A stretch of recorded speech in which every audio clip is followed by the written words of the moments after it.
part of the G20 presidency with Kadin as the appointed organization to lead on the B20.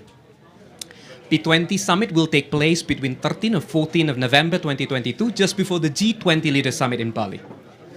I'm Stephen Marcelino, Managing Partner of Ecotourism Advisory UK and Kadin's Chief Rep for the UK, based in London.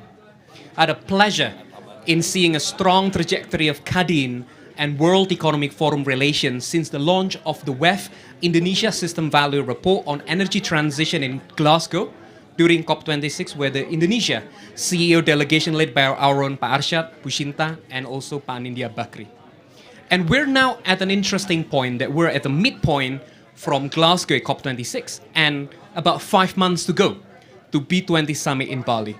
In the WEF's 50 years history, there's never been such a warm WEF annual meeting in Davos. I'm sure you would agree with me that now world leaders and global CEOs better get used to this tropical warmth as we're gearing up towards the major global events happening in ASEAN in November. Starting with ASEAN Summit in Cambodia, B20 Summit and G20 Leaders Summit in Bali, and also APEC Summit in Thailand, all back-to-back in mid-November 2022, where all eyes will be looking at its largest economy, Indonesia. Today, in today's B20 forum, we will see 4 things. We'll hear opening plenary remarks, then we will invite our 3 distinguished panelists on stage for a fireside chat panel for about 30 minutes conversation. Then we will hear directly from Kadin leaders on Indonesia flagship projects, also opportunities in investing. Then we will have 30 minutes business networking opportunity. This B20 forum is hosted by Kadin in collaboration with the government of Indonesia, supported by the Indonesian embassy in Bern, supported by Indica Energy, Bayan Resources, Sinarmas, Astra International, Lipo Group, HM Sampurna, Bakri and Brothers, and Bank Central Asia. Now, without further ado, we would like to invite Executive Chairman of Kadin, Chair of Board of Advisors at B20 2022, CEO of Indica Energy, Mr. Arsyad Rashid, to deliver a welcome address. Good afternoon. Thank you very much. And it's a warm welcome. Thank you. And it is really warm, so I apologize for this, the room itself, so for the inconvenience of this. And apology that it's a bit small, but nevertheless, I think small make it more warm. Warm means also that we can actually interact better. So, but again, apologize for this. Ladies and gentlemen, I am the chairman of Indonesia Chamber of Commerce and Industry, or in Indonesia we call it Kadin. And I would like to welcome you to this B20 Indonesia Business and Investment Forum. In conjunction with the World Economic Forum, for this annual meeting 2022 in Davos, which is a different Davos, but still, I think it is important that we are all here, especially with the current situation that we are facing in this world. The objective of the first half of this session is actually to provide an introduction to the G20 and also the Business 20, where for the B20, Kadin is being hosting the B20, will be a back-to-back with the G20 in November in Bali. We convene here today as a historic time for business across the globe. While the COVID pandemic, that it seems that people are not talking about pandemic anymore, but although it is still, we are still facing this pandemic. We are now closely observing the rising of a geopolitical tension. Now we have Russia and Ukraine. And all of this are a challenging time for all of us. And this is also where, from us, we've been going around to the US, Canada, and now here in the World Economic Forum, and then actually going for a roadshow in Europe to talk to all the business. And I would like to also ask all of you to speak to your leaders to actually to be able to attend the G20 meetings, because it's more important than ever to have these G20 meetings. Because what we are facing today is not about politics, it's not about who is the winner, but the question is about people, about food. We are going to face a food crisis. We just had a pandemic crisis. We don't want that to happen. We don't want to have what we call is social tensions in many countries of the world. we need to put aside our differences. This is where we want to voice out to all the businesses, to talk to your leaders in your countries, that this is important. It's important to have conversation. It's important to communicate and to talk about what the world needs. Because at the end of the day, it's not about the leader of the country, it's about the people of the country. And we want to make sure that the people is healthy and prosperity is there for the people. And of course, the food, because at the end of the day, energy for the people is very important. On this occasion, on G20 and B20, we focus on three things. The first one is equitable healthcare access. This is very, very important. We want to make sure that everyone in the world, the democratization of vaccine, as an example, is very important for us to live. The second priority is enabling a green transition. Basically talking about energy transition, which is more challenging today with the situation of tension in Russia and Ukraine. This is where we should sit together again to say how do we be able to weather through these challenges. The third topic is inclusive growth, which is then we are also going to talk about how digital transformation, digitalization, digital economy. So we are thankful to have the chance to meet and discuss with you, the global leaders, to address the current challenges during this time of increased fragmentation. Some of you may already be engaged in the B20 agenda, or your companies may already be actively contributing to developing the B20 policies recommendation. Nevertheless, your insight from knowing the Indonesia perspective will be highly valuable and much appreciated for this process.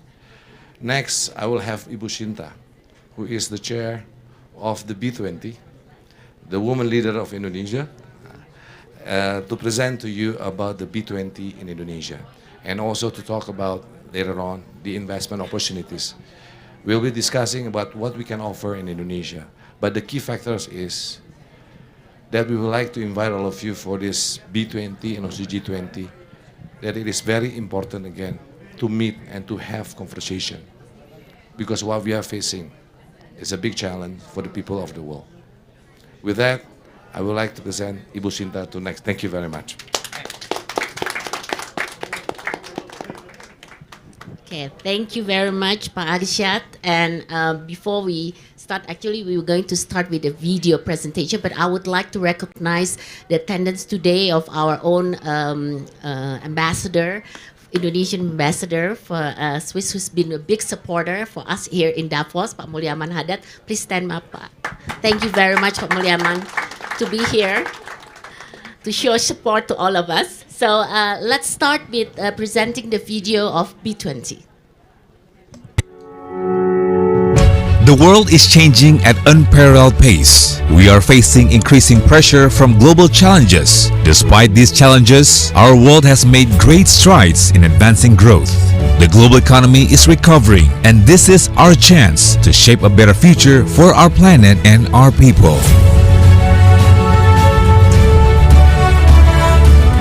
Since its establishment in 2010, the Business 20 or B20 has served as the voice of the business community in the G20 forum. Together, B20 participants are committed to making impact in the world, voicing out their ideas to push private-led economic transformation forward. As business leaders in the Group of 20, the future relies on you to find lasting solution to our current global challenges and pave the way forward. This year, Indonesia is honored to be the host of the G20 and B20 summits. As the fourth largest nation, the biggest economy in Southeast Asia, and one of the world's most prominent emerging markets, Indonesia is home to 270 million consumers, 63 million MSMEs, and 12 tech unicorns. Boasting rapid digital growth and emerging sustainable development, Indonesia truly is a land of opportunities. Under this year's theme of advancing innovative, inclusive, and collaborative growth, The B20 stands ready to promote dialogue among business players in G20 countries, provide policy recommendations, and launch initiatives on issues that matter. The themes are aligned with the key messages from inception meeting. Berharap komunitas B20 akan memberikan tawaran-tawaran konkret yang bisa menjadi bagian dari capaian konkret KTT G20. And the leadership of governments like Indonesia is going to be absolutely essential in this decisive decade of our climate fight. The B20 has established several task forces to push progress forward and ensure that we will create recommendations that are actionable, sustainable, and inclusive. These task forces will represent the business community and advocate policy recommendations to the government. In this B20 presidency, we are committed to creating legacy programs that lay foundation for positive, lasting impact across G20 countries, marked by big new ideas, international collaboration, and tangible as well as sustainable impact, prototype in Indonesia and to be scaled globally. We welcome you to become a part of our journey toward a better tomorrow. Join us at the B20 Summit on November 13th and 14th, 2022, and let's collaborate to bring positive, lasting change for our world. Thank you. So I hope by the end of this event, you'll start booking your flight for Bali because it will be fully booked, including the accommodation and hotels. So please do so. I would like to just share a little bit about B20. I know many of you perhaps have heard part of it, and some perhaps have engaged in the past as well. So let me start my presentation by sharing with you what's B20. So if we can start with the first slide.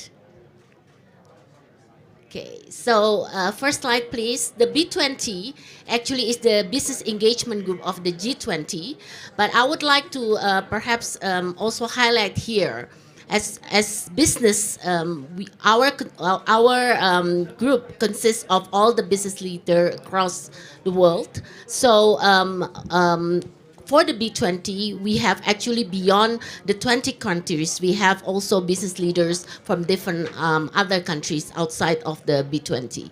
But our objective is basically very clear. We need to provide the policy recommendation as well as the actionable legacy projects that our government has been pushing. So this is actually the theme of G20, Recovering Together, Recovering Stronger. Aligning with that theme, our B20 theme is Advancing Innovative, Inclusive, and Collaborative Growth. And we'll be actually having the summit in Bali. But as you know, if you've seen here, that actually there will be many events prior, many side events prior to the Bali summit. Next. So, Pa Arshad has mentioned particularly about the three focus. But what I want to highlight here, the fact that Indonesia is an emerging economy, we would like to ensure that agenda is also being put forward, including when we talk about here, it's MSME. Because MSME has not really been touched much on the agenda of B20, and it will be very different this year because we will be pushing at MSME issues across all the task forces. Next. And if we look at here, this is what we're going to do. We're operating with 6 task forces on Action Council. We developed the policy paper, and obviously we'll put the recommendation to the G20, and the outcome will be within a communique of the G20. Now, what will be different also this year is because the president clearly does not want, he said, to just have policy recommendation.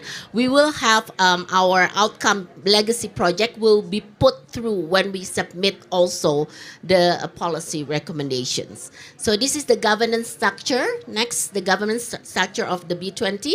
So we have all the leading business people as well of Indonesia as chair. So all the chair of task forces are all business people from Indonesia, and then the co-chairs and so forth are from all the B20 countries. So here, we have from Women in Business, we have from Unilever Indonesia, Indonesia. We have Ririk Adriansa, the President Director of Telkom for digitalization, and then we have Energy, Sustainable and Climate, the President Director of Pertamina, and then we have the Finance and Infrastructure, the CEO of INA, or the Sovereign Wealth Fund of Indonesia, and then we have also Future of Work and Education, the President Director of Astra Auto Parts, and the Trade and Investment Executive Director Triputra, as well as Integrity and Compliance, the Managing Director of BCA. So as you know, this is all the leading business people of Indonesia. Next. So these are all our partners, our network partners, our knowledge partners. I think they play a big role, and we are very inclusive. We bring everybody pictures. So, and we are very appreciated that they are ready to support us. Next. So these are just some issues. I'm not going to go through details. I know you guys are hot in here, but I just want to share that these are just some of the issues that we are talking about in some of the task forces. So, for example, on the state and investment, we are promoting open, fair, and efficient post-pandemic global trade. And then obviously when we talk about energy transition, which is a big part will be talked about in the energy statement and climate. We don't talk about just energy transition, but also just transition and many, many other issues that each of the task forces are highlighting. And this is formulated. We've been meeting every month for the task forces, and we'll be formulating in July, and then we will have advocacy with the government.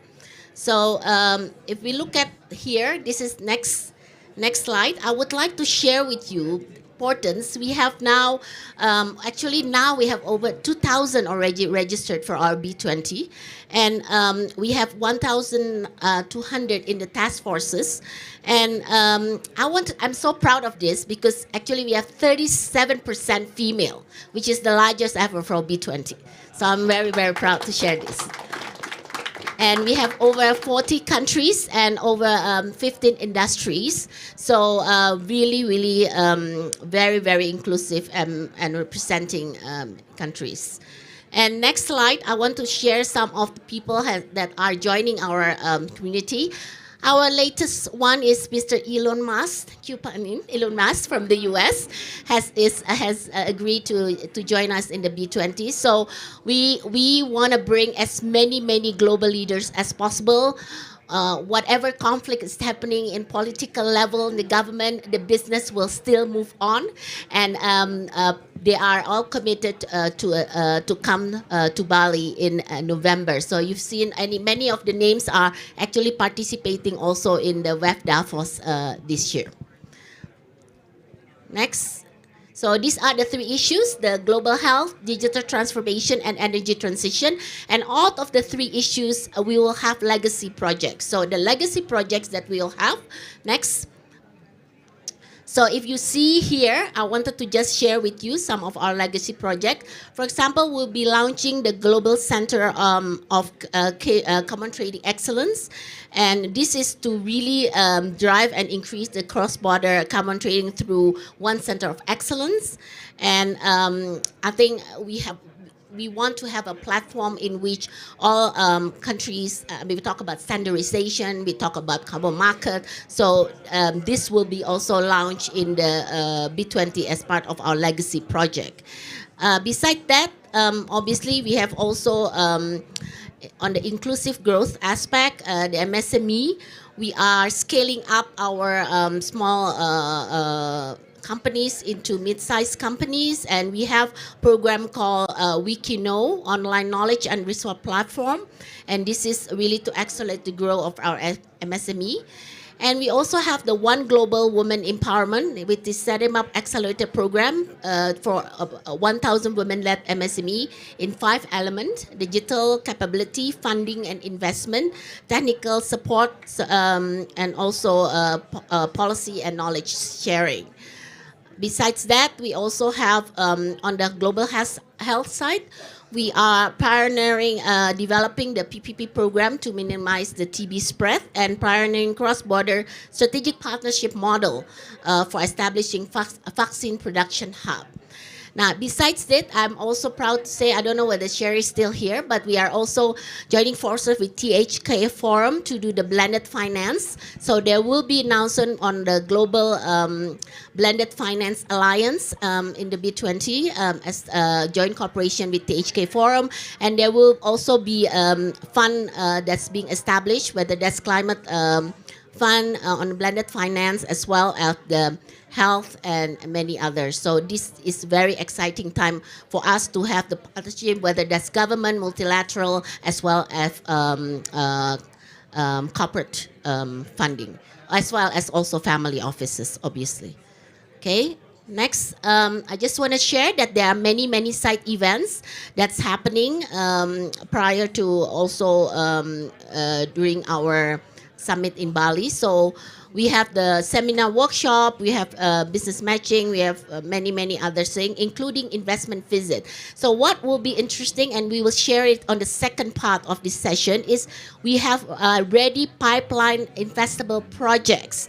We've worked together with the Ministry of Investment to curate many projects that will be highlighted for the B20. We are also arranging investment visit to actually going to those areas. So that will be happening prior to our summit. And we are, I think this aspect is very important, that Indonesia is also utilizing this presidency to showcase who we are and what projects we have. And next slide, if Katsing, that we have started, of course, the business matching aspect. Starting, we are doing a lot of roadshow right now. We just came back from US and Canada. We're doing our European roadshow after Davos, and we are actually doing a lot of networking and business matching as well, promoting the projects that we bring in, as well as socializing more on B20 and inviting people to join us. So next, if you see here, we will touch a bit later in detail, but we have over 40 industries, 600 exhibitors, as well as more than 20 countries already participating in our investment projects. And we have here different industry, tourism, infrastructure, also economic zone, many of the economic zone that are providing like fatty acid industry, you know, so many kind. And we will actually discuss about this on our next step on the investment side. So what are our milestones? So basically we have started the inception meeting, next slide, in January, which was very, we were very blessed to, we are honored to have many great speakers in our inception meeting. Since then, we've been having task force meeting every month. And also we have started to have also many side events in different areas in Indonesia. So it's not just dominating in Jakarta and Bali, but also many areas in Indonesia.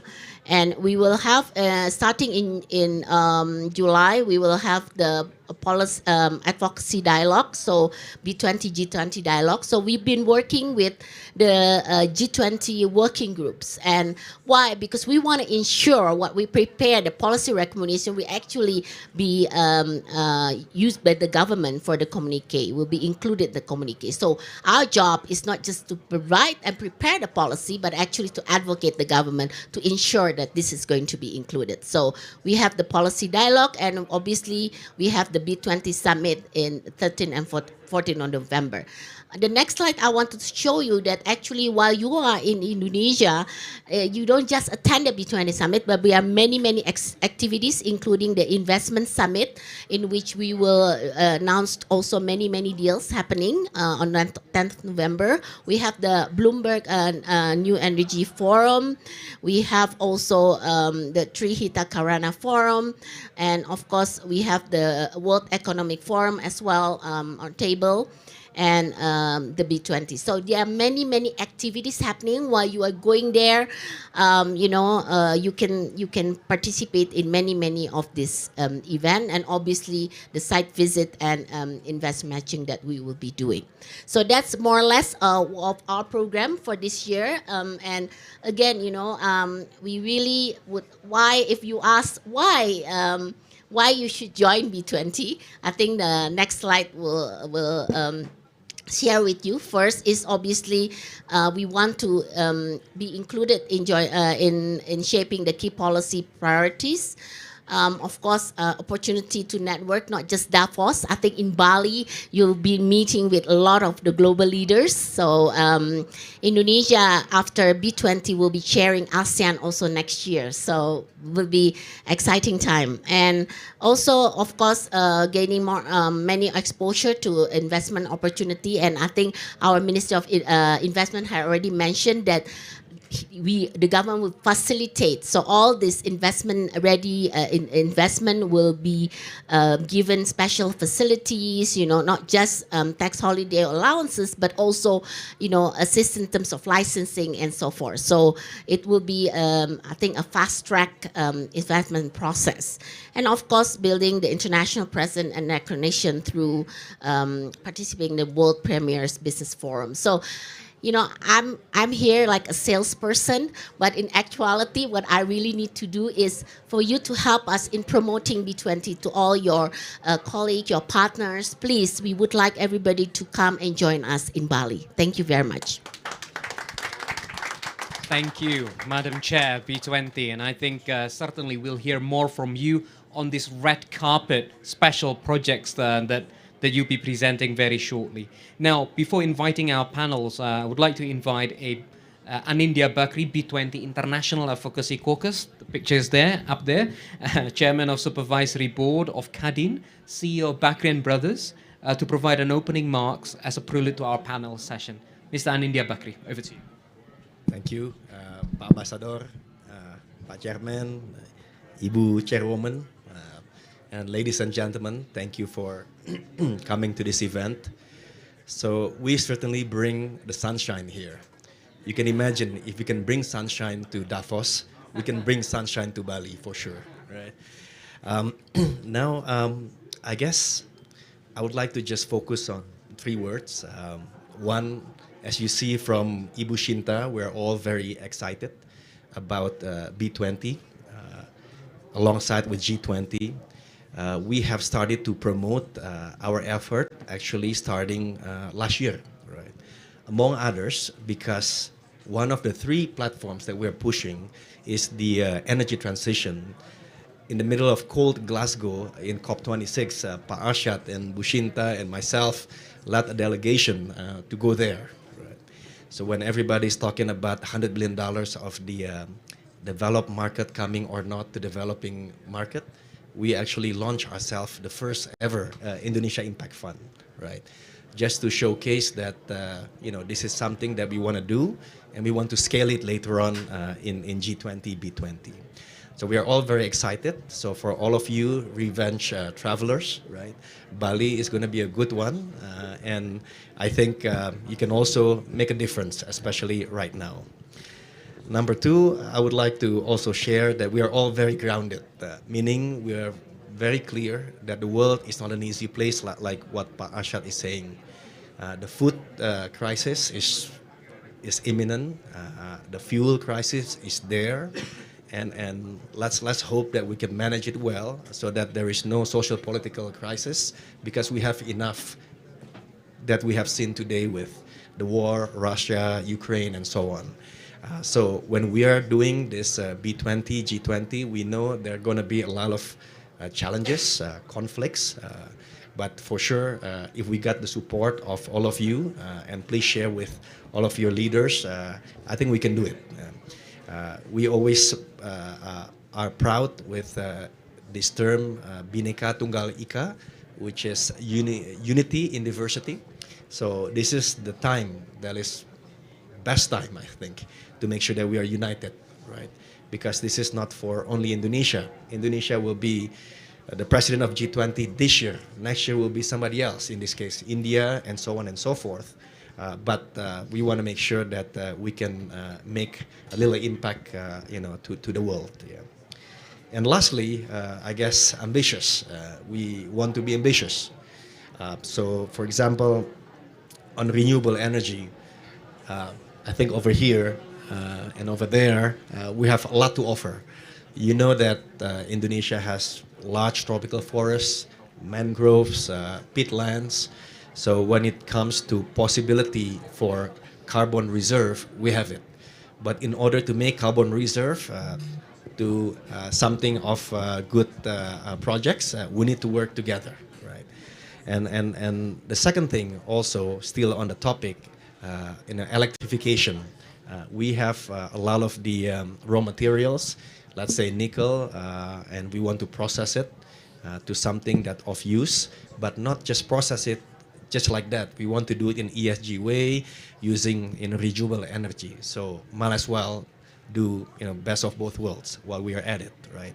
So one of the topic will be discussed, renewable energy or energy transition. That is very timely and is a good topic indeed. And the second one is equitable healthcare, right? A lot of times we don't look at it seriously, but now we have to. COVID has shown us what we can do in a short time and also what we cannot do in such a short time. But now that we are hopefully ahead of the curve, let's focus on building the new global health architecture.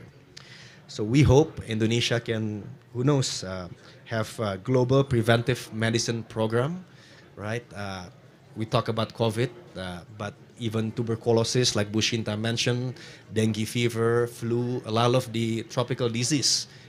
Indonesia still has issues, but at the same time, we don't want it to be just Indonesia, but maybe this adult vaccination program can be something that Indonesia starts the momentum, right? And also in terms of genomic sequencing, before it is large subject, large equipments, but nowadays it's getting smaller and smaller, and this way we can probably predict the next pathogen when we work together. So Indonesia want to take a lead on that, and that's as you know, the second agenda. Yeah. The last agenda is about the digital transformation. In front of me, there's William and there is Andre over here. Both of them are figures in digital transformation, and not just doing well for the company, but also making a difference in MSME and the life of many people, right? So that is something that we want to share to the world. Arshad always talk about inclusiveness, collaborative growth. So this is something that we will just, ante up using digitalization.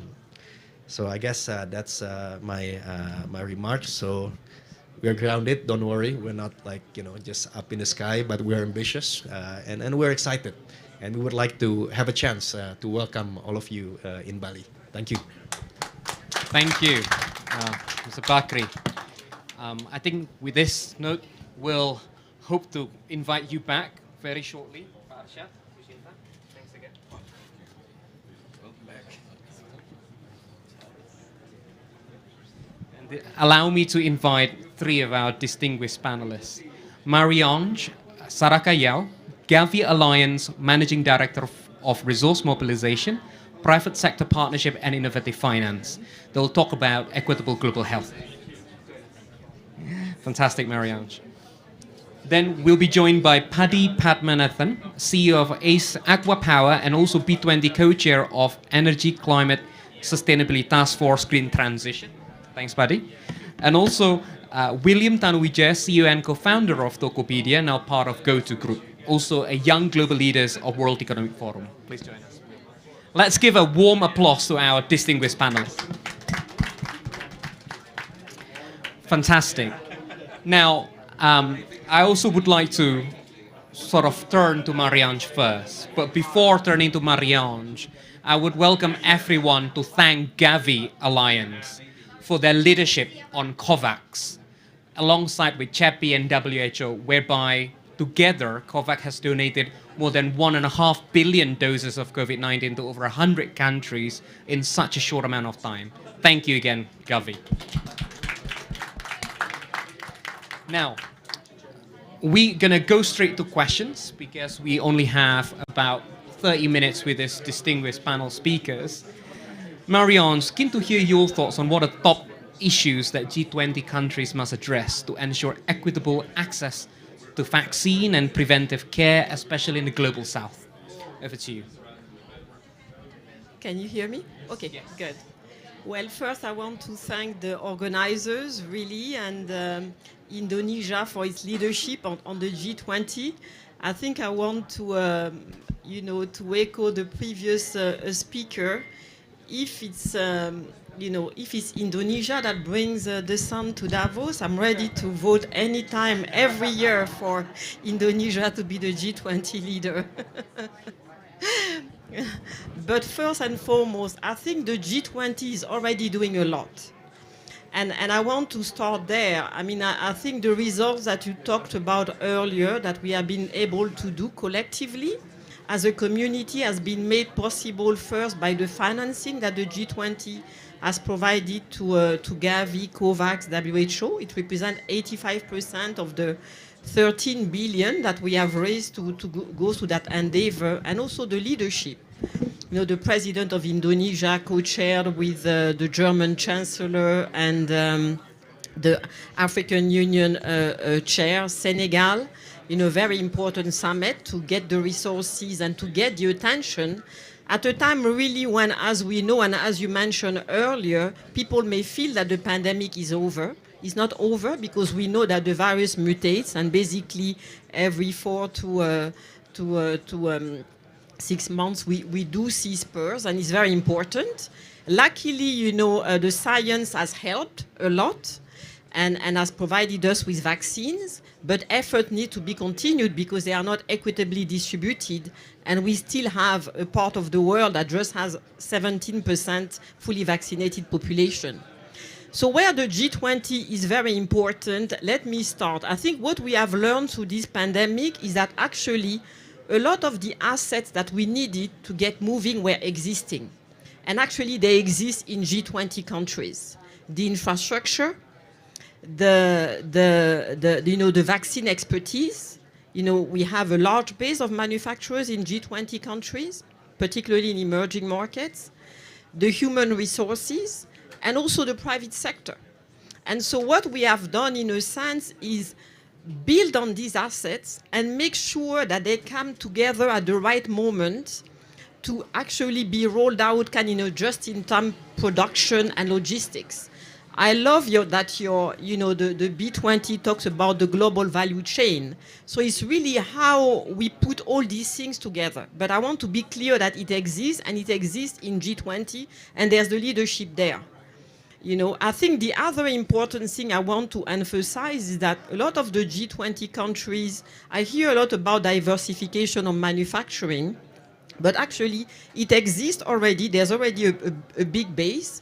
Gavi, the organization I'm leading, basically started 20 years ago in Davos, and at the time we were procuring vaccine from 3 or 4 manufacturers just in high-income countries. Now it's from 22 manufacturers, and the majority are in G20 countries and in emerging markets.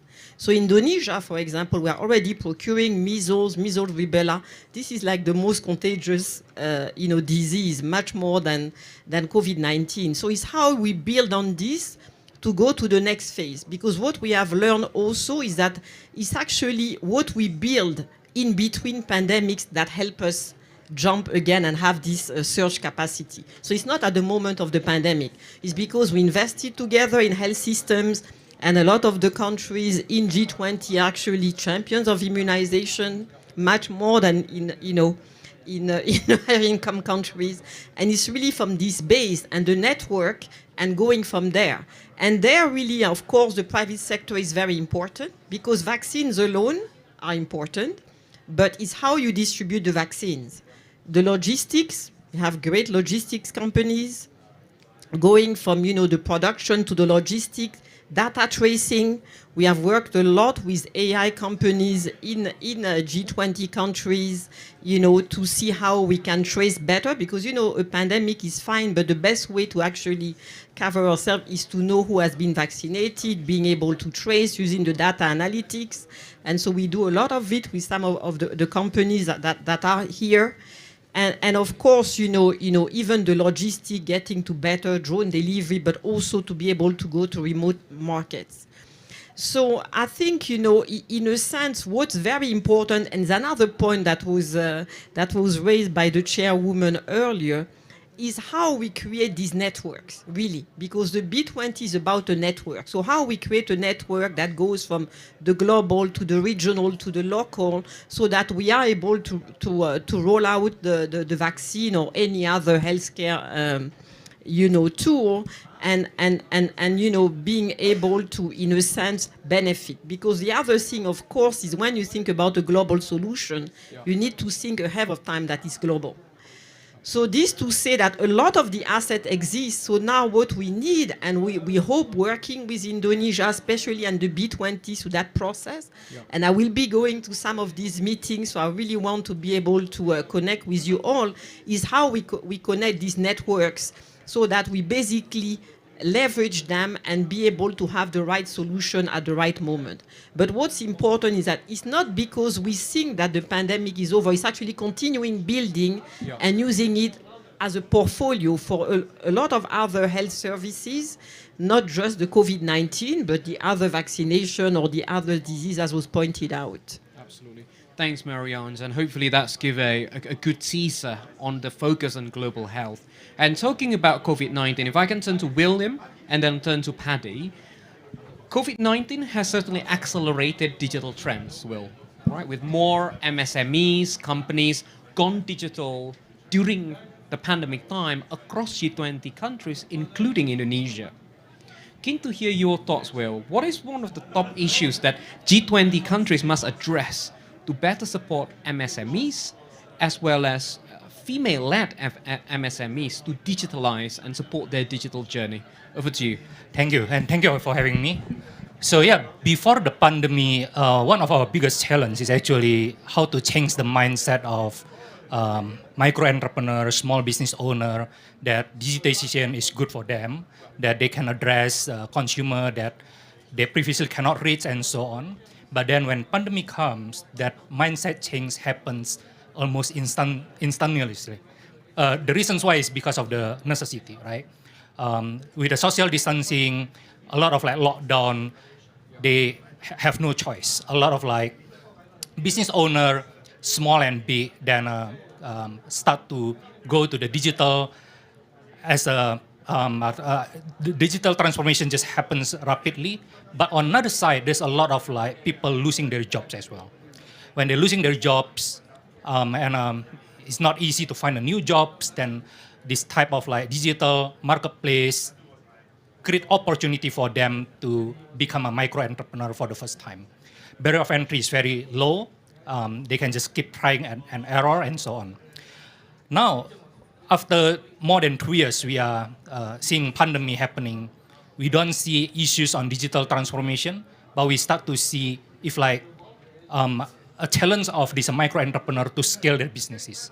So, but if this present a new opportunity, if we can help drive how to help the micro entrepreneur to scale their business to become a small businesses and small businesses to become a medium-sized businesses and help them to become a brand and so on. This imagine the opportunity of job creation and so on. On another side, on the led female entrepreneurs, we also see this happens rapidly.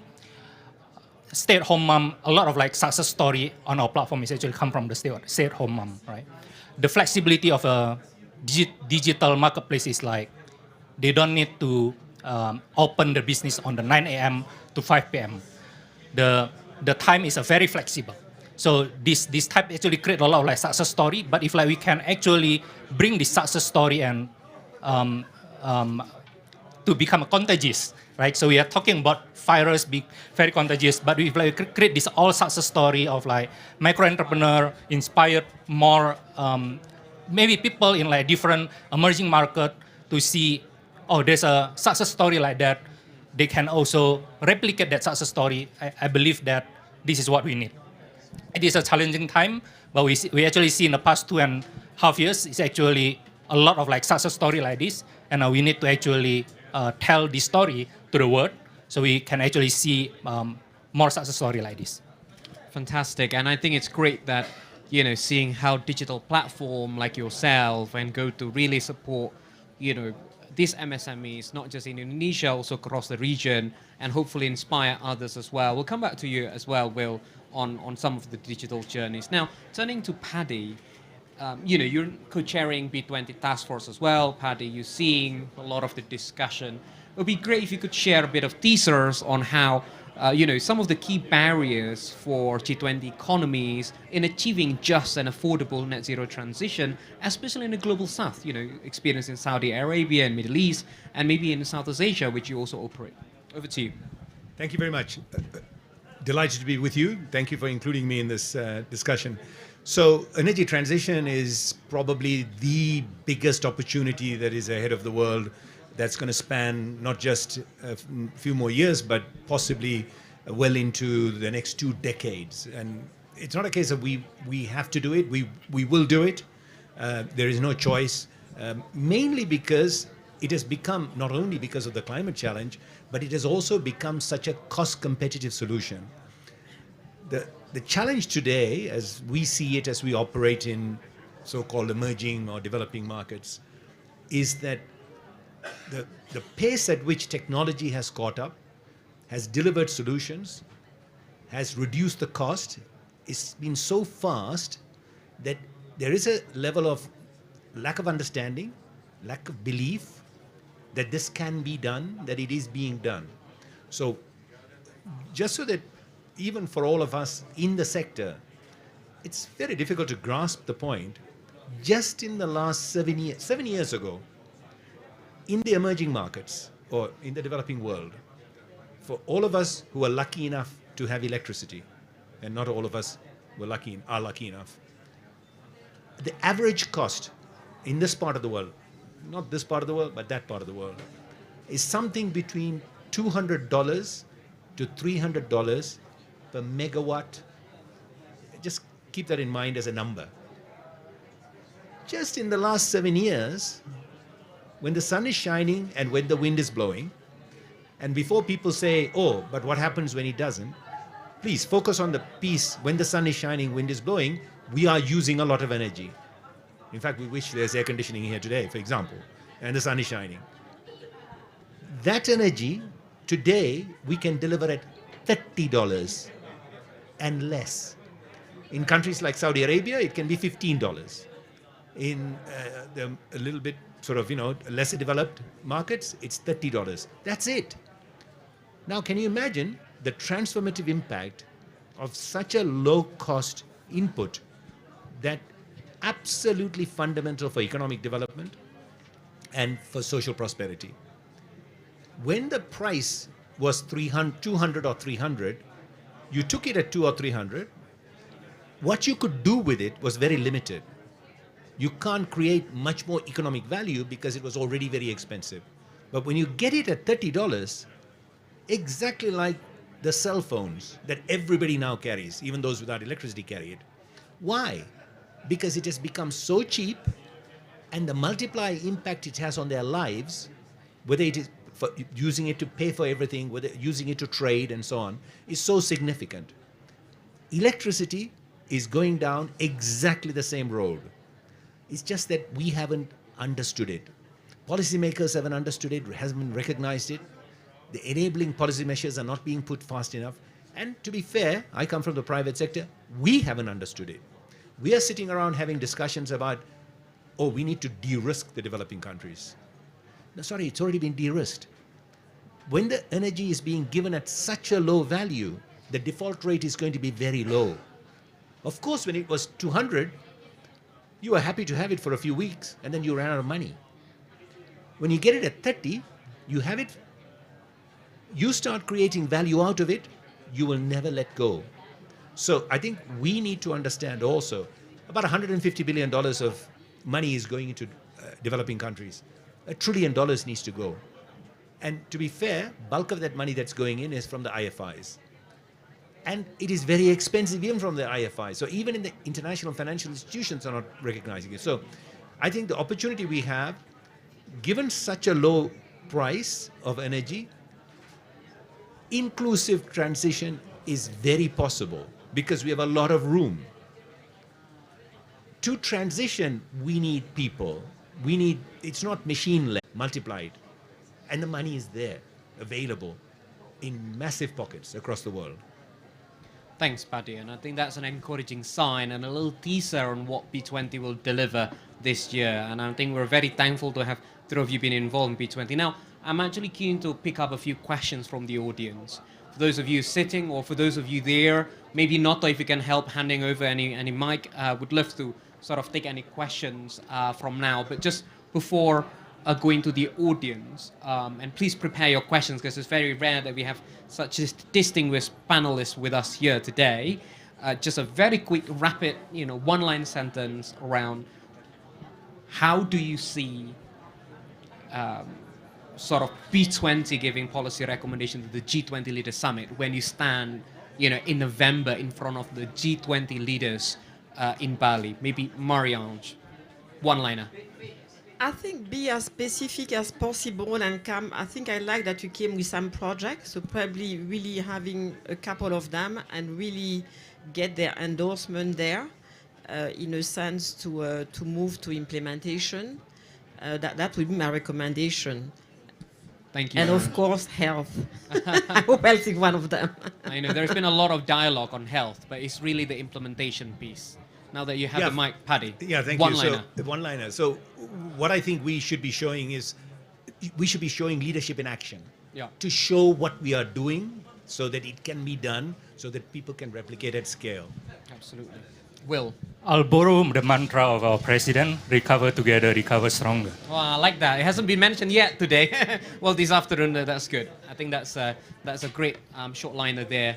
So implementation, action, then together we recover stronger indeed. Any questions, Noto? Let me know if there is any question from the audience. We'd love to pick up any. Yeah, a couple there. Maybe start with the lady and then the gents. Noto, ada mic-nya? Maybe? Maybe do you want to stand up and introduce yourself and ask a question? Hi, my name is Amreen. I work for the government of Tamil Nadu, India, and I have a question for Mr. Padmanabhan. You've talked a lot about energy generation and how the cost of that is going to transform. What is your view on energy storage while we look at promoting EVs and green hydrogen? This is a problem as policymakers that we face. I'd just like to hear your views on what is the future for energy storage. Thank you. Yeah, I think there are sort of multiple avenues that are being tackled at the moment. So the cost of battery storage is coming down, but obviously not fast enough. I think the answer to this is it's not going to be the same in every country, but in many, many, many countries, and particularly in the emerging markets, by the way, we can start off with rooftops, microgrids, mini grids, and local storage, and change the shape of the load curve so that we reduce the need for that massive big battery in volume. So that's starting. Second is interconnect grids, particularly with urban nodes, make it more resilient. There is so much of solid state technology that is now coming through that allows storage within the grids themselves. And so that's part of the solution. And then finally, I very much believe that within the scale of the next decade, we will see green hydrogen, which can be done not only in very large scale, but also at a micro scale, simply because it relies on the renewable energy, which is democratized anyway, providing an opportunity for that storage for us to be able to use it across the day. Thanks, Paddy. And I think storage is certainly an issue that the B20 task force in the ECS, energy, climate and sustainability, will look at more closely. The gentleman over there, do you want to introduce yourself? And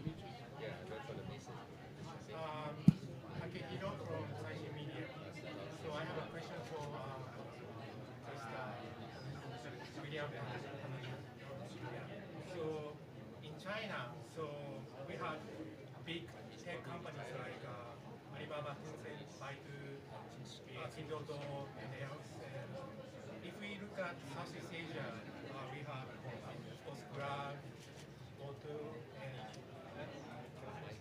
and C from Singapore. So how do you see this competition among these three big players unfold in the next fierce competition? It's interesting consolidation trend, right, Will? And if I just add your questions, how do you project in the next 10 years? I think that would be interesting, right? Because we need to start looking into all of this tech amidst all of the, obviously, the Ukraine crisis made a meltdown. Yeah, I believe that we are the luckiest generation ever. Like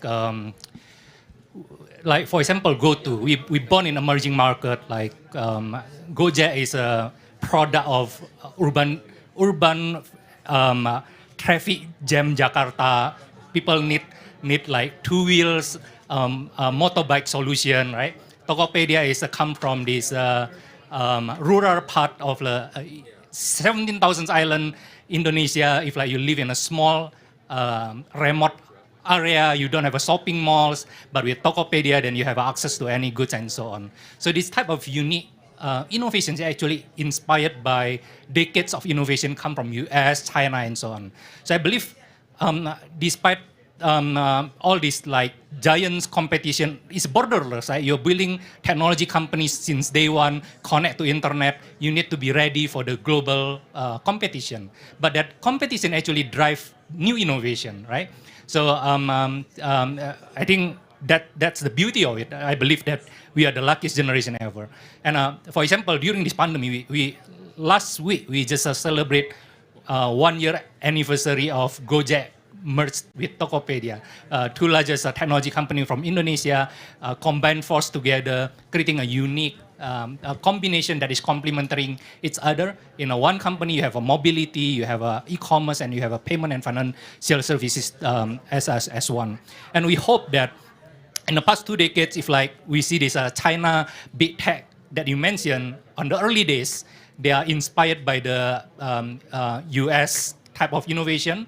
And then when we born, we actually inspired by both US and China. We hope that in the next 1 decade, we start to see more emerging market born tech entrepreneurs that actually inspired by Southeast Asia type of innovation. I believe the three companies that you mentioned will keep innovate, will keep this healthy competition together, but this healthy competition actually create greater goods because on the day-to-day basis, each of these companies actually empowering MSME, empowering people to actually having a richer access to the market where they operate. Thank you, Will, and I think you know it's a great tale of Southeast Asia and certainly something for us to look forward to. We just one last question, if that's okay, very short and hopefully short answer as well. My question actually is also for Will, if I may. You mentioned scaling up at MSMEs as one of the key purposes and priorities of your work, and there's obviously a lot of literature around MSMEs in general being the engine of the economies and the growth.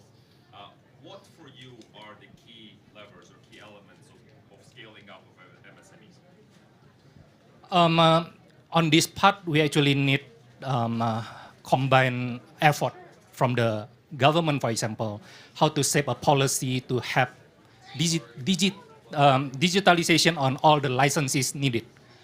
Like during this COVID, a lot of like stay-at-home mom actually start to create frozen food and so on. But for them to reach a scale, they need to get like certain stamp from like license, right? All these food approval and so on. But it's not easy yet. Like for them to start business now is so easy. For them to reach customer is so easy. But for them to scale business is not that easy, right? So this I think is beyond our expertise. We need combined force. I think G20, B20 can help raise that awareness. How the government, public, private sector also start to have all of these necessity licenses to become very, very easy. Under like few clicks, under 2 minutes, they can get the license that they needed. Fantastic. Thank you. And that makes a great wrap of our fireside chat panel session. Implementation, action, together we recover stronger. Thank you again for our panelists. Thanks, Will. Thanks again. Thank you. Thank you.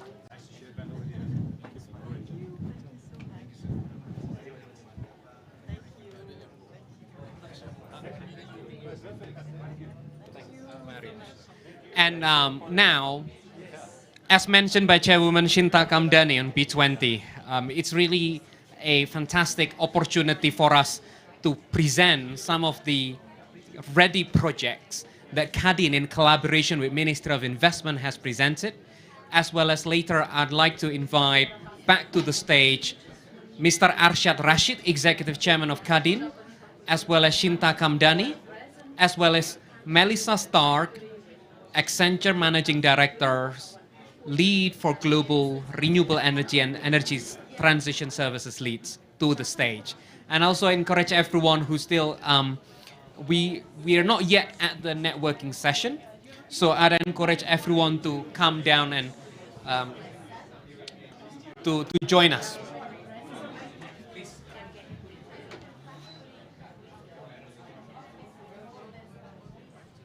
Again, I encourage everyone to join us for the second half before we break for the networking session. Now, for the Indonesia business and investment opportunities, go to the next slide. We'll start with Mr. Executive Chairman Arshad Rashid to share a few words.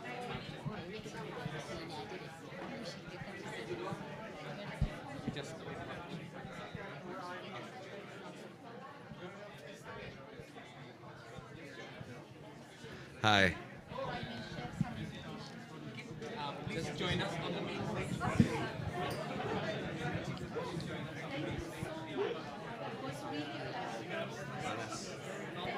It's very warm, huh? I'm sorry, apologize for this.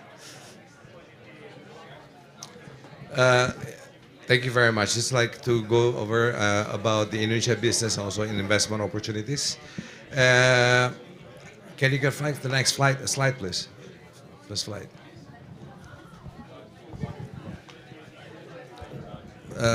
Terus, next slide, please. No, this is the... This is... No. Can I have the slide? Can we have the main slides, please, main slides, for please? the investment projects? Yes. Okay. Thank you very much for actually being here in at the Indonesian Pavilion, and thank you very much. I would like to have this. We want to share with you investment opportunities in Indonesia, and please next slide, please. Just want to introduce Indonesia first again, just to be. Sometimes they say we want to take for granted that people know Indonesia. Maybe people know Bali better than Indonesia. So first, that we are a 1 trillion GDP with a stable 5% growth year on year. That's before COVID, driven by the market. And we are looking at this a stable 5% growth actually this first semester that we have in Indonesia. And we are the 10th largest economy globally in terms of purchasing power. And we are the largest economy in Southeast Asia. And we have 270 million people, 50% living in urban areas with increasing purchasing power. So this is a snapshot of Indonesia. Next, please. And the question is, why invest in Indonesia?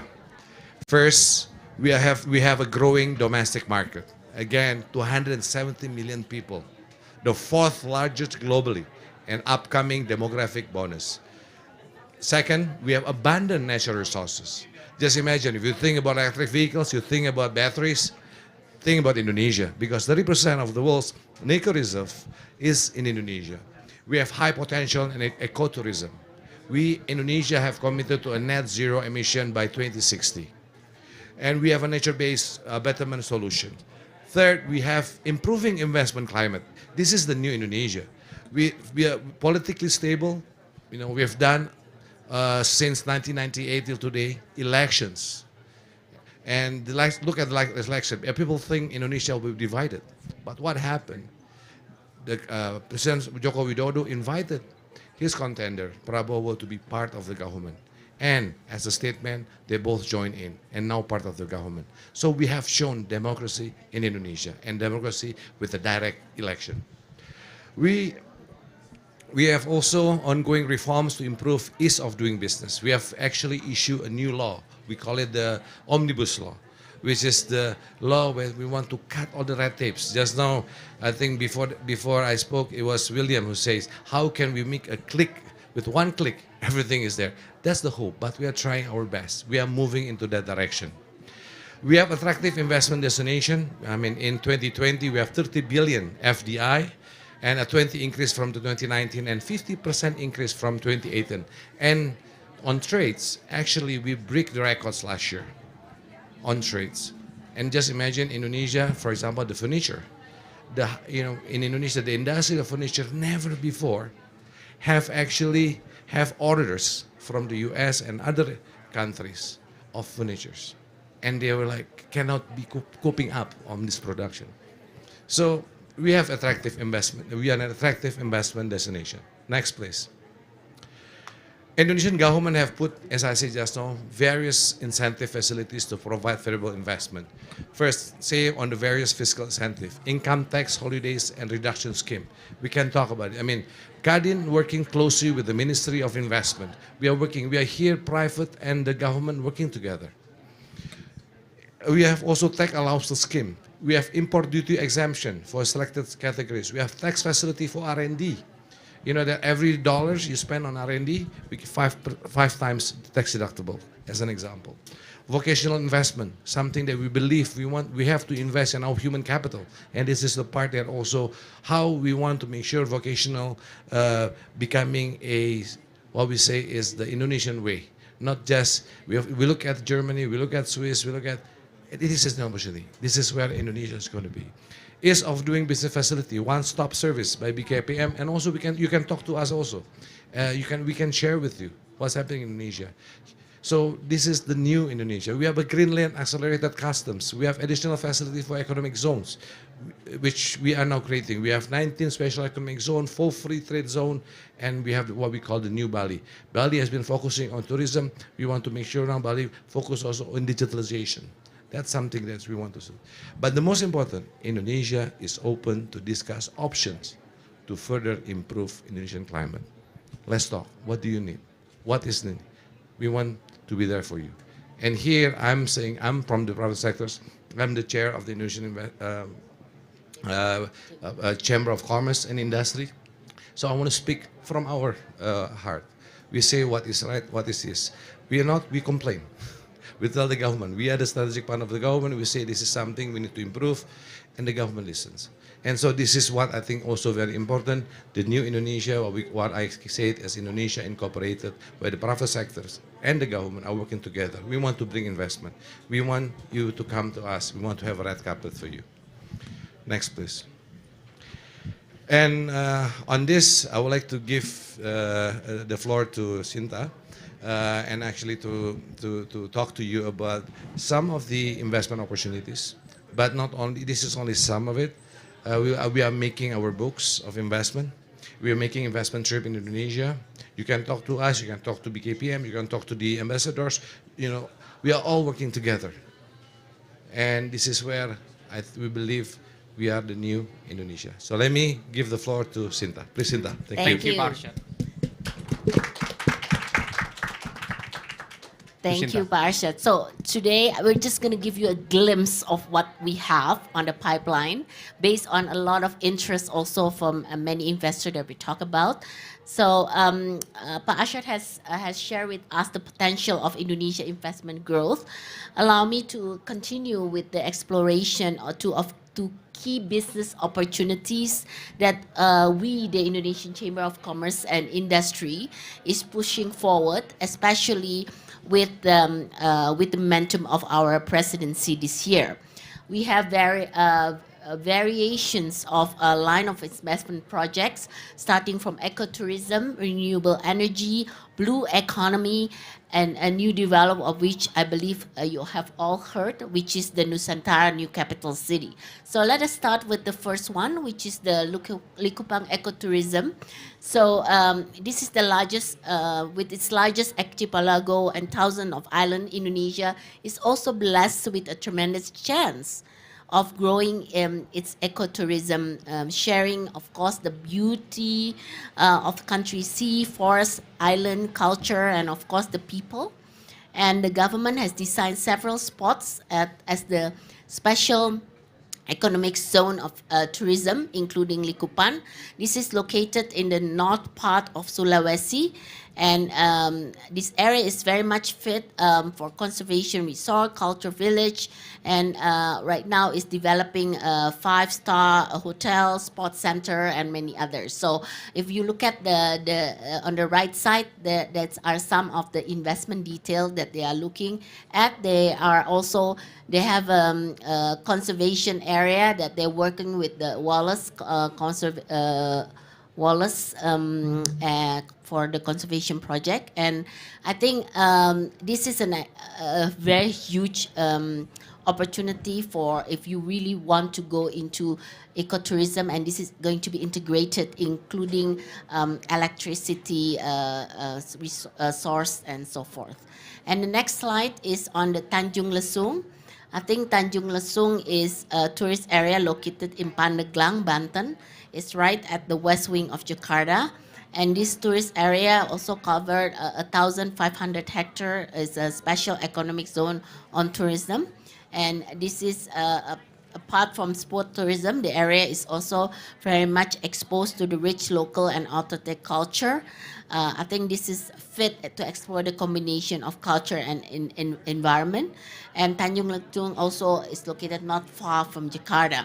So starting from Mount Krakatau, which is well known to the world, the natural beauty of its beaches, and exotic culture regions such as the Ujung Kulon National Park, which has been included as one of the World Heritage protected by UNESCO.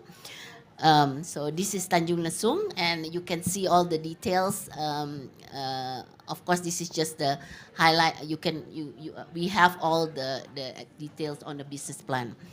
And the next one is the Mentawai Island. This is another ecotourism project, which is in different island called Sumatra, very accessible and close to Singapore and Malaysia. And Mentawai Island is the heaven of Southeast Asian tourists who are looking for agro-tourism and surfing experience. I think the local people has also preserved its remarkable culture, and 3 phases of investment flow accounted for $260 million, and it's really a potential to become also the new Bali. So many of these projects are, we have we are developing new Bali.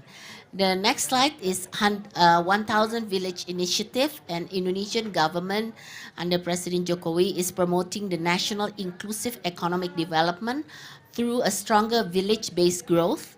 And after giving excessive funding to support village-based development, there is a rising trend of innovation, production, and consumption, also value-added economy from the local citizen.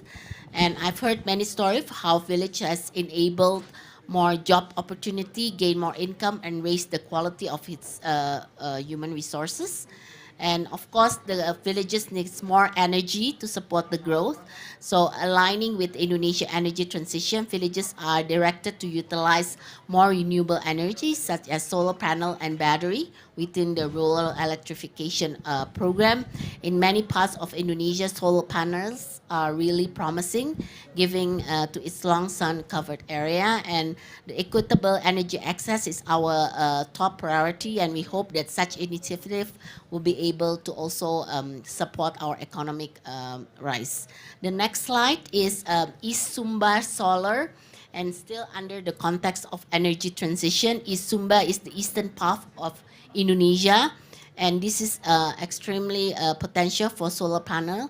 And most people there is fishermen, and program will have to reduce the usage of diesel fuel consumption. The electricity reliability is our key mission. Today, they are 2.2 million plant generate more than 1,700 mega hours annually for the local grid. That means nearly 12,000 people in East Sumba district can now access electricity from clean and renewable sources. However, we need more, and this investment project is very relevant. The next slide is IoT-based shrimp aquaculture. And overfishing, as you know, has been ravaging the big deep blue over the last 2 decades, and the ill effects of this practice can be deeply damaging for our planet. So this include also damaging the coral reef and oceanic ecosystem. And we are, of course, moving towards sustainable path, and Indonesia is no exception. So in order to stem the tide of overfishing, novel ideas need to be explored to meet the demands of the global population. One such concept has to do with shrimp farming, so which has been developed for years in Indonesia, and a vast majority of the shrimp farms in world exist in Asia. It has been estimated 75% of the farm shrimp comes from these Asiatic countries such as Thailand and China as well. And many doesn't know that Indonesia actually is a big potential for such shrimp farming. And in this project, we connect the growing tech and IT development and sustainable consumption in the country. And our government is very supportive of this. So believe me, the spots for this shrimp farming in Indonesia is unaccountable. So basically, this is an opportunity, very rare, and we are also proposing this to get investor coming in.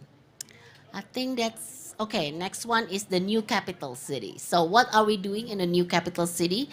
I think this slide is telling you about the most, everybody already familiar, that the new capital city will be in East Kalimantan. We call it Nusantara Capital City.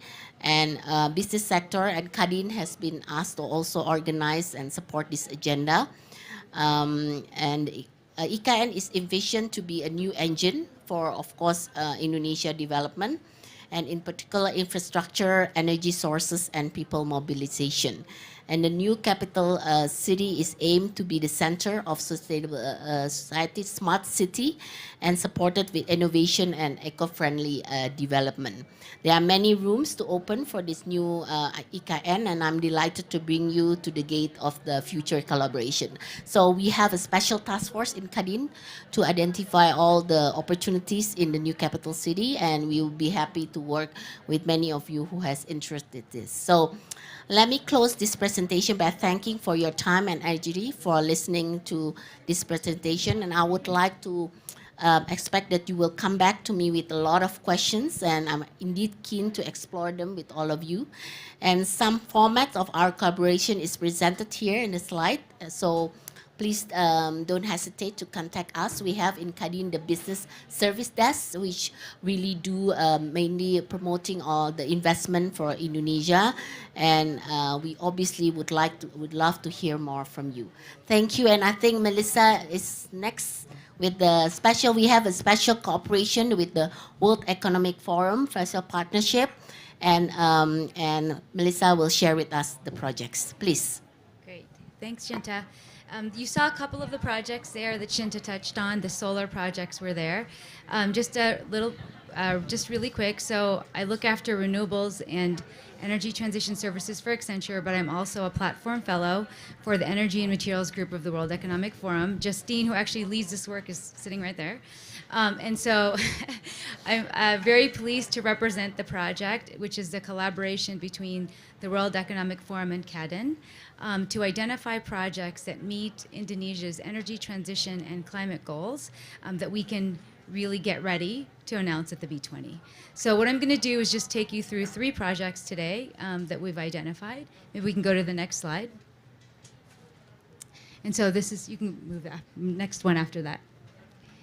Before I jump into the projects, just one very quick point If you look over there to the wall, renewable energy, Indonesia is blessed with a vast amount of resources that is largely untapped. More than 400 gigawatts, President Widodo mentioned at the launch of the B20, and only 10 gigawatts installed today. Solar, by far, is the biggest potential resource, but biomass also plays a role. So today I've just picked 3 projects, 2 solar and one biofuels project, 2 of which actually Shinta also picked. So you'll hear a little bit more about those, but I won't repeat what she said. So if we can go to the next slide. So these are the 3 projects. I think Shinta mentioned the 1,000 Villages initiative. So that's really for over 1,600 villages. And we'll go through a little bit more of what that project looks like. The Cessna Samba solar and battery storage as well. And then the empty fruit bunches to bioethanol. So 3 very interesting projects that we've identified as part of our project to date. So if we can go to the first one. So Shinta already touched on this, and maybe just I'll pull on a couple of things that to highlight. One, it is over 1,600 villages, so it is providing electricity to folks that actually are dependent on diesel today or may not actually have it, and it's fairly intermittent. So using solar and battery storage to get as close to 24/7 as you can and off-grid. PLN already today does use third parties to provide some diesel off-grid and does do some off-grid contracts. That's some of the discussions in the contracting for this, is to be able to do this off-grid and have some support from PLN. You'll see that the size of the project for that over 1,600 villages is something like 150 megawatts of solar, in total, but there's also 300 megawatt hours of battery, and that's because they're trying to get as close to 24/7 as possible. The individual projects will be 1 to 2 megawatts of solar with 2 to 4 megawatt hours of battery. That's how big the individual projects will be for all those 1,600 villages. So the investment goal is about 500 million, and I think this is maybe a little bit higher per megawatt hour than folks would expect, even with the battery. But the main point is actually distributed energy access, particularly to remote rural areas, is not cheap, and this is actually still less expensive than having to build out the infrastructure. It actually does avoid quite a lot of infrastructure build out. And it's a solution not just for Indonesia, but for other places like the Philippines. So if we can get this operating model right, I heard them say pilot and scale around globally. This is definitely one that fits that example. Okay, so if we go to the next one. Shinta also touched on this. This is the East Samba solar and battery storage project. It's a 30 megawatt solar farm. That's actually fairly average size for a mid-size utility scale solar. I think one of the most common sizes. The interesting thing about this, in addition to that, is the 50 megawatt hour battery. Again, this is trying to get as close to 24/7 as possible. It is connected to the grid, but Patty mentioned, actually someone mentioned very handily, asked about storage earlier. This is the kind of solution that makes it a little bit easier on the grid, right? Because with self-consumption and kind of being able to have a microgrid that does 30 megawatts with 50 megawatt hour batteries as close to 24/7 as possible, then you won't have to use the grid as much for backup power. So this is what he's saying about, can you smooth the load curve? The more that you can do that, put the batteries behind the meter, then actually the bigger farms that he is actually building will have an easier time on the grid, but that doesn't take away from the need to have some grid investment as well. And then this project is looking for $40 million, and which is around pretty much around the normal amount of investment that you need. Okay, and so those are the 2 solar projects, and I think, you know, you might think that together they're only 180 megawatts, and we're talking about, you know, gigawatts of capacity, but Indonesia today only has 170 megawatts, so these 2 projects actually double that capacity, and there are bigger utility scale solar farms that actually Patty, who is up here, is developing, so those are also coming. And we do want big renewable energy zones and solar parks like we see in India. I think the challenge to that is coal to renewables in that transition. And actually, Justine led a coal to renewables session just before this, and that will go a long way in making room for much, much bigger solar farms, because obviously we have to manage the demand side as well. Okay, so now I'm going to move over to biofuels. So Indonesia has the largest, if we go to the next Next slide. Yeah. So Indonesia is the largest producer of palm oil in the world. And in producing that palm oil, it actually does create quite a lot of waste. And this agriculture waste is not different from the corn stover that's created by the corn industry or the sugarcane bagasse that's created by the sugarcane industry. So that ag waste is actually fairly common for big industrial kind of big industrial commodities. But I think the difference is Indonesia is not actually using those empty fruit bunches. That's what it's called, the actual agricultural waste that's produced yet, right? So we are seeing around the world sugarcane bagasse being turned into second generation ethanol using enzymatic hydrolysis, which is the proposal here. We're also seeing that with corn stover in the corn industry. So that is a similar proposal. So the idea is, can we take the huge amount of empty fruit bunches, which is the waste stream that comes out of the palm oil industry, the existing palm oil industry, and put it to productive use, like we're starting to see in other markets. The second generation ethanol industry has taken 15 years to even really get started. And so even though Indonesia is coming in now, it's actually not missed anything. The amount of cellulosic ethanol that Brazil actually produces today is still less than 1%, but it is significantly growing, right? And as we start to see the legislation around first versus second generation, the gap between using waste and non-waste is actually going to become pretty significant over the next few years. So they're like really just in time to be able to use it. So I think those are the three projects that I wanted to share. And then if we maybe tell you a little bit about our program, because we are also welcoming more projects. So if we go to the next slide. So this is what we're doing between the World Economic Forum and Kadin. So we're recruiting projects, and we're asking international as well as domestic project developers to send us projects. And with that, we will go through them and actually try to make them investment ready. It's like a dragon's den type approach, right? So we're doing what we can to enrich them with market analysis, enrich them with comparables, with the kinds of things that investors will want to see. And then we're creating, and this is where we are now, creating these project profiles that talk about the system value, the risks, the benefits, the investability. And then we will then put them through an investor screening. Of course, different panels depending on the technology. There would be a different panel for the solar versus the biofuels, for example. And those panelists will be made up of not only investors, but also policymakers, really making use of the World Economic Forum's phenomenal platform of so many different stakeholders. So then they'll get a chance to go through the projects and actually help us make them as investable as possible, and hopefully some of those panelists will invest in those projects. And then we will be able to showcase those projects at the B20. So this is our process, and we welcome more projects. So if you have projects, definitely let us know. We would love to take them through our process. And then I think the next slide is just a little bit about the investor panel. So this is what we're convening. So we're convening a panel of financiers, but also academics, technologists, and development agencies, regulatory bodies, really the whole value chain that we can. And we are very fortunate to be able to use the World Economic Forum's platform to convene such a diverse group of stakeholders to really make that technology as competitive as possible. And so we're going to be doing that on July 15th is when we're going to start. There's going to be an investor session, and we'll be working towards that. And these panelists will be providing feedback on the projects. They'll be looking at how could we make them more investable, how could we work through the risks, structuring and financing, and then as well as helping us showcase them for the B20. So with that, I think my last slide is just to remind everybody that I think it's July 15th. The date has changed, so it's actually July 15th now, where we're going to do the investor panel as part of the B20 G20 dialogues. So that was a little bit of a flyby on our project, but thank you for giving us the opportunity. Thanks, Melissa, and I think thanks for picking the top three projects. I'm sure there are a lot more projects under your sleeves. For those interested, can reach out to her.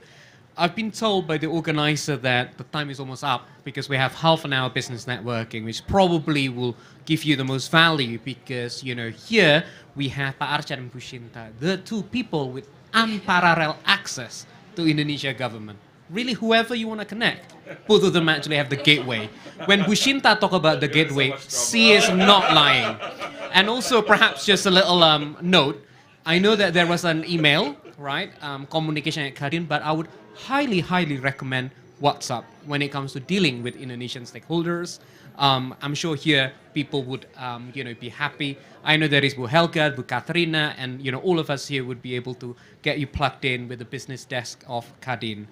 I'm also a proud alumnus of Accenture Strategy London, so it's always great to have Melissa Stark here joining and sharing an incredible work that you've done. Thank you for highlighting Indonesia as one of the first countries Southeast Asia that WEF is doing, thanks to Justin. And I think, you know, there are many WEF folks that we have interacted. I think Clara just joined, so it's good, you know. But I thought it would be good, Pak Arsyad and Bu Shinta, to thank both of you for your leadership on the B20 and Kadin to make today's possible, right? From the roadshow in the UK, in the US, all the way here, this is midpoint.